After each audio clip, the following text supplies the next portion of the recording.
Баршаңызға қайырлы күн. Бүгін шайға арналған тәтті пирог пісіретін боламыз. Алдағы видеоларымды жіберіп алмас үшін каналыма тіркеліп қоңыраушаны баса кетіңіз. Ең алдымен 3 жұмыртқаға құмшекерді қосып, көпіртіп, миксерлеп аламыз.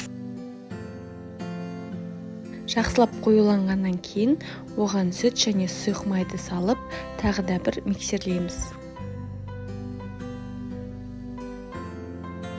Ең соңынан ұн және қамыр қопсытқышты салып, жақсылап барлығын араластырамыз.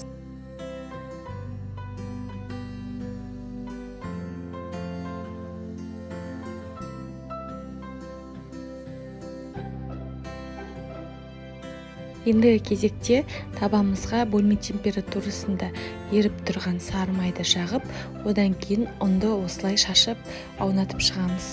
Одан кейін табан түбіне құмшекерді осылай шашамыз. Және оның үстіне алдын ала турап кесіп қойған апельсиндерді орналастырамыз.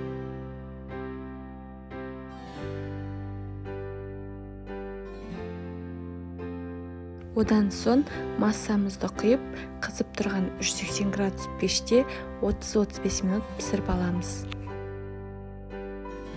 Піскеннен кейін формадан бірден шешпей, толықтай суытамыз.